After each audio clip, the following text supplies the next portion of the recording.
नमस्कार, जय श्री महाकाल। अभय न्यूज़ के बुलेटिन में आपका हार्दिक स्वागत है। आइए चलते हैं उज्जैन शहर की आज की ताज़ा खबरों की ओर।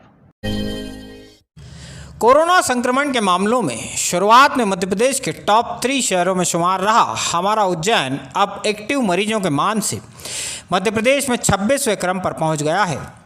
उज्जैन में शुक्रवार तक की स्थिति में केवल 21 ही एक्टिव मरीज शेष हैं। इनमें से भी 12 मरीजों में किसी तरह के लक्षण नहीं हैं। यह तो सुखद खबर, लेकिन इसका एक दूसरा पहलू भी है। गुरुवार रात को जारी हुए हेल्थ बुलेटिन में उज्जैन शहर में 4 नए कोरोना मरीजों के सामने आने की जानकारी जारी की गई है। अनलॉक 2 के 1 से 9 जुलाई के बीच 9 दिनों में उज्जैन जिले में 17 नए कोरोना संक्रमित मरीज सामने आ चुके हैं। इनमें से 9 की उम्र 40 साल से कम है। इनमें से भी 7 युवा पुरुष ही हैं। ये आंकड़े एक संदेश दे रहे हैं। कई नौजवान युवा लापरवाह होकर बिना मास्क और बिना सोशल डिस्टेंसिंग का पालन करते हुए कोरोना को बीता हुआ कल मान बैठे हैं।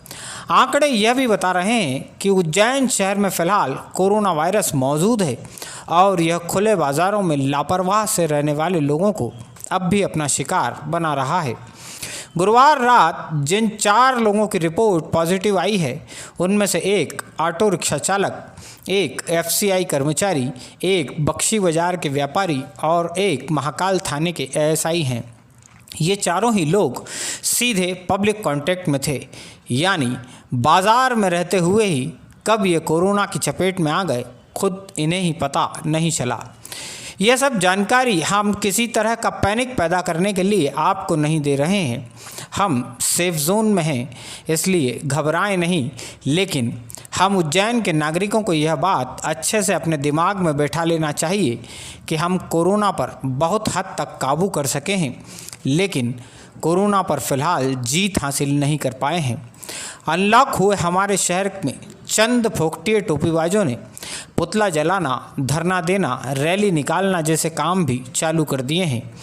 इस तरह के कृत्य करते हुए ये लोग सोशल डिस्टेंसिंग का पालन करना भी भूल गए हैं। किसी एक दल की बात नहीं है, पर नेताओं की तो दुकान तभी चलेगी जब भीड़ होगी। इसलिए हो सकता है ये लोग आपको फिर से उकसाएं, फिर से इकट्ठा करें, लेकिन बहकावे में मत आना। अपनी अकल लगाना। अभी वक्त केवल बहुत ज़रूरत के वक्त ही घर से बाहर निकलने का है, तफरी करने का बिल्कुल भी नहीं। कानपुर का कुख्यात गैंगस्टर विकास दुबे आखिरकार कानपुर पहुंचकर ही पुलिस के हाथों मारा गया। विकास दुबे को गुरुवार शाम ही यूपी एसटीएफ की टीम उज्जैन से कानपुर ले जाने के लिए निकली थी। कानपुर में शुक्रवार सुबह जो कुछ घटित हुआ, वह पूरा घटनाक्रम अब तक आपके संज्ञान में आ ही चुका है। विकास दुबे जैसा मोस्ट वांटेड गुना शिवपुरी के रास्ते मध्य प्रदेश में दाखिल हुआ। अपनी कार से उसने उज्जैन तक का सफ़र पूरा किया। यहाँ वह अपने गुर्गों के साथ रात रुका और सुबह महाकालेश्वर मंदिर में दर्शन करने पहुँच गया। उसके इस 24 घंटे से ज़्यादा की यात्रा में न तो पूरे रास्ते में, न ही उज्जैन जिले की सीमा पर किसी चेकिंग पॉइंट पर उसकी पहचान हो सकी। महाकालेश्वर मंदिर पहुंचने पर उसने वीआईपी दर्शन की 250 रुपये की रसीद कटाई। मंदिर के भीतर वह कई जगहों पर घूमा। परिसर में बने सप्तऋषि मंदिर के नज़दीक उसने फ़ोटोशूट भी कराया। किसी पुलिसकर्मी को, किसी इंटेलिजेंस अधिकारी कर्मचारी को उसकी भनक नहीं लगी। इसके बावजूद उज्जैन पुलिस अपनी इंटेलिजेंस की सफलता का ढिंढोरा पीट रही है। यहाँ कुछ बड़े सवाल हैं जिनके जवाब पुलिस के अधिकारियों की ओर से आना बाकी है। पहला सवाल है, महाकालेश्वर मंदिर में सप्तऋषि मंदिरों के पास विकास दुबे ने पोज देकर जो फ़ोटो खिंचाया, वह उसकी गिरफ्तारी के कुछ देर बाद ही सोशल मीडिया पर वायरल कैसे हो गया? क्या विकास के किसी साथी ने ही अपने मोबाइल फ़ोन से यह फ़ोटो खींचा था और उसी ने इसे वायरल किया है? दूसरा सवाल है, महाकालेश्वर मंदिर में मोबाइल फ़ोन लेकर जाना प्रतिबंधित है। आम दर्शनार्थियों से तो उसका फ़ोन बाहर ही रखवा लिया जाता है। फिर मंदिर के परिसर के भीतर वीडियो और विकास दुबे का फ़ोटोशूट कैसे हुआ और किसने किया? पुलिस का दावा है कि एक हार फूल बेचने वाले ने विकास दुबे को पहचाना था और उसी ने सिक्योरिटी गार्ड को इसकी जानकारी दी थी। यहाँ तीसरा सवाल भी पैदा होता है। अनलॉक के बाद से ही महाकाल मंदिर के आसपास फूल प्रसाद की सारी दुकानें बंद है। मंदिर परिसर में फूल प्रसाद आदि ले जाने की मनाही है। तो विकास फूल प्रसाद खरीदने आखिर किसके पास और क्यों गया था? चलो मान भी लें कि पुलिस की बताई पूरी कहानी सच है, तो यह मंदिर के सिक्योरिटी का बड़ा फेल्यूर है। इसका सीधा मतलब तो यह हुआ कि महाकालेश्वर मंदिर के बाहर प्रतिबंध के बावजूद फूल प्रसाद बिक रहा है। प्रतिबंध के बावजूद मोबाइल फ़ोन कोई भी व्यक्ति मंदिर के भीतर ले जा सकता है। मंदिर की व्यवस्थाओं में विकास दुबे के बहाने ही सही एक और बड़ी चूक सामने आई है। अनलॉक के बाद किसी भी सामान्य दर्शनार्थी को ऑनलाइन अनुमति जारी होने के बाद ही मंदिर में प्रवेश दिया जा रहा है। ऑनलाइन अनुमति लेते वक्त दर्शनार्थी को आधार कार्ड या इसके समकक्ष कोई आईडी प्रूफ देना पड़ रहा है, लेकिन विशेष दर्शन की 250 रुपये की रसीद बनवाने पर किसी भी व्यक्ति को बिना आईडी वेरीफाई किए ही विशेष द्वार से मंदिर में प्रवेश दिया जा रहा है। विकास के मामले में ऐसा ही हुआ है। उसने भी 250 रुपये की रसीद कटाकर मंदिर में प्रवेश किया था। यानी मंदिर समिति को 250 रुपये देकर कोई भी व्यक्ति बिना किसी जांच के मंदिर में प्रवेश कर सकता। विकास दुबे के एनकाउंटर के बाद उससे जुड़े उज्जैन के 2 वीडियो भी दिन भर सोशल मीडिया पर वायरल होते रहे हैं। इनमें से एक वीडियो में विकास दुबे महाकालेश्वर मंदिर के भीतर उन्मुक्त तरीके से घूम रहा है और कोई एक शख्स पीछे पीछे चलते हुए उसका वीडियो बना रहा है। सोशल मीडिया पर वायरल हो रहा दूसरा वीडियो उज्जैन शहर के एडिशनल एसपी रुपेश द्विवेदी का है। इस वीडियो में आवाज़ बहुत स्पष्ट नहीं है, लेकिन गौर से सुनने पर ऐसा लगता है कि इस वीडियो में कोई एक शख्स एएसपी से सवाल कर रहा है, सर क्या विकास दुबे कानपुर तक पहुंच पाएगा? इसके जवाब में एडिशनल एसपी द्विवेदी कहते हैं, आई होप न पहुंचे। सवारी का रूट, सुरक्षा पर सवाल, विकास दुबे की एंट्री, इन सब के बीच से महाकालेश्वर मंदिर से निकलकर एक और खबर आई है। सुर्खियों की आपाधापी के बीच ही महाकालेश्वर मंदिर प्रबंध समिति ने दर्शनार्थियों के लिए लड्डू प्रसाद के दाम एकाएक 60 रुपये प्रति किलो तक बढ़ा दिए हैं। मंदिर में बेसन के लड्डू के प्रसाद के दाम अब तक 240 रुपये प्रति किलो थे। मंगलवार से इसे बढ़ाकर 300 रुपये प्रति किलो तक कर दिया गया है। आधा किलो पैकिंग के नए डिब्बों पर 150 रुपये की प्रिंट भी छप कर आ गई है। मतलब इसकी तैयारी मंदिर समिति ने काफ़ी पहले से कर दी थी। हालांकि मंदिर समिति के इस फैसले का विरोध भी शुरू हो गया है। उज्जैन जिले के सबसे सीनियर विधायक पारस जैन ने मंदिर समिति के इस फैसले पर विरोध जताते हुए कलेक्टर आशीष सिंह से बात की है और प्रसाद के दाम कम करने को कहा है। भिंड जिले के मूल निवासी 28 साल के युवक पवन पिता रमेश शिवहरे की शुक्रवार को उज्जैन में संदिग्ध अवस्था में मौत हो गई है। पवन शिवहरे उज्जैन में ही फ्रीगंज स्थित पाटीदार नर्सिंग होम की लेबोरेटरी में काम करता था। वह बीते 10 साल से पाटीदार हॉस्पिटल में ही पदस्थ थे। पवन नर्सिंग होम के नज़दीक ही एक दोस्त खुशराज निवासी बैतूल के साथ किराए के कमरे में रहता था। रात करीब 8:30 बजे रूम पर ही उसकी तबीयत बिगड़ी, वह हाँफ रहा था। दोस्त खुशराज अपने साथियों की मदद से उसे पाटीदार अस्पताल लेकर पहुंचा।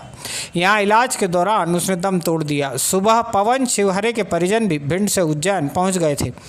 उसके परिवार वालों का आरोप है कि पवन के शरीर पर मारपीट के निशान बने हुए हैं और उसकी हत्या की गई है। परिजनों की आशंका को देखते हुए पुलिस ने पवन शिवहरे के शव का पोस्टमार्टम कराया है। फिलहाल उसकी मौत का कारण स्पष्ट नहीं हो सका है।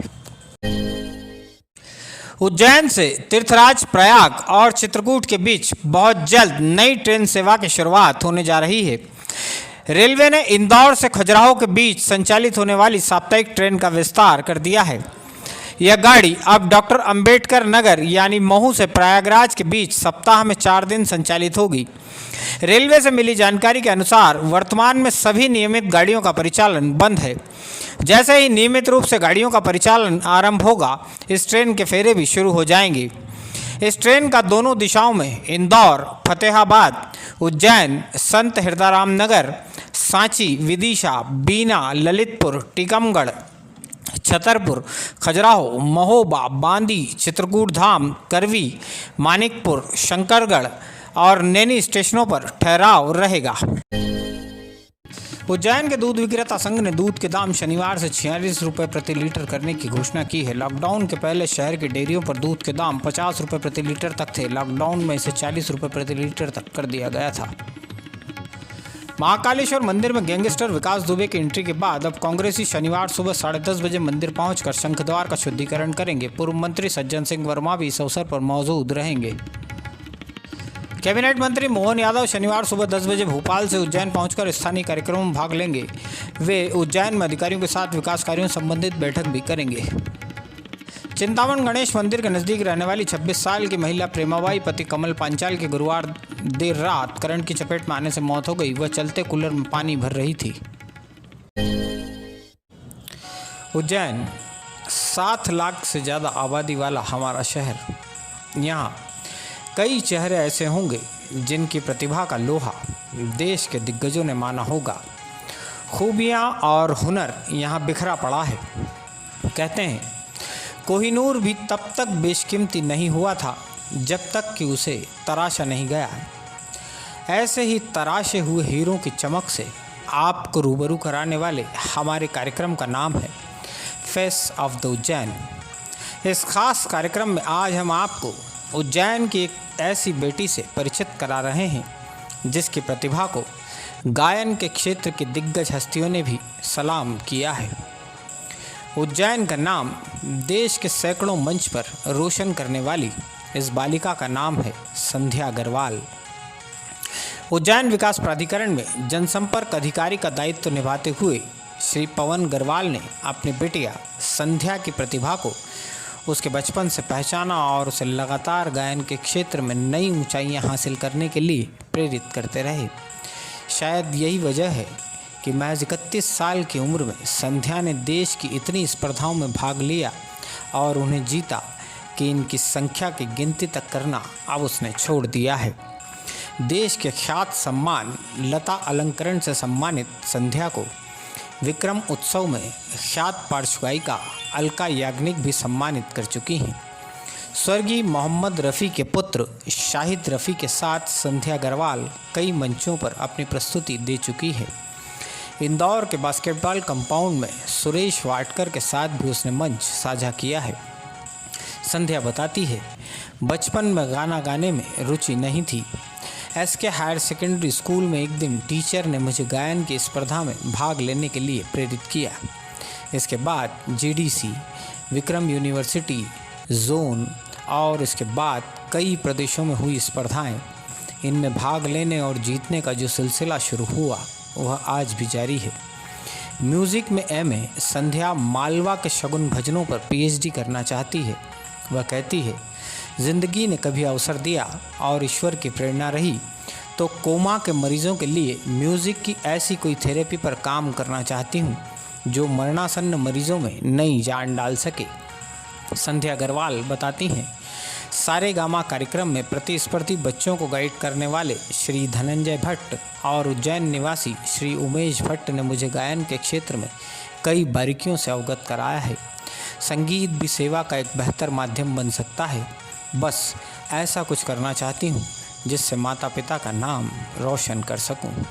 संध्या जैसी बिटियाओं पर पूरे उज्जैन को गर्व होना चाहिए। ये संगीत जो है 1 या 2 दिन में सीखने वाली चीज़ तो है नहीं, पूरा जीवन बीत जाता है तब जाके भी सा नहीं लग पाता है। मेरे गुरुजी बोलते हैं कि आप 1-2 दिन में नहीं सीख पाओगे, पहले सा लगाना सीखो आप ढंग से। तो ऐसा है, ये तो एक बहुत बड़ा समुंदर कहते हैं ना, जिसे कोई किनारा ही नहीं है जिसका। तो बस रियाज करते जाइए, अपने आप मंजिल आपको मिलेगी। मम्मी पापा का तो बहुत सपोर्ट है, हर इवेंट में मेरे साथ होते हैं। बाहर भी हम लोग चाहे आउट ऑफ जाते हैं या यहीं पर लोकल कहीं भी, दोनों मेरे साथ होते हैं और बहुत सपोर्ट करते हैं। और इन्हीं की वजह से मैं यहाँ तक आई हूँ। और मेरे गुरुजी भी जो हैं श्री उमेश भट्ट जी उज्जैन से, जिनसे मैं सीख रही हूँ, और श्री धनंजय भट्ट मुंबई से सारेगामा ट्यूटर, जिनसे मैं शिक्षा ग्रहण कर रही हूँ। तो ये लोग मुझे बहुत सपोर्ट करते हैं। अभी लॉकडाउन में भी इन्होंने मुझे वीडियो कॉलिंग पे सिखाया उन्होंने, मुझे काफ़ी सपोर्ट किया, मतलब शुरू से ही कर रहे हैं और अभी भी कर ही रहे हैं। उम्मीद है हमारा बुलेटिन आपको पसंद आया होगा। कल फिर हाजिर होते हैं इसी समय, तब तक के लिए हमें आज्ञा दीजिए। जय श्री महाकाल।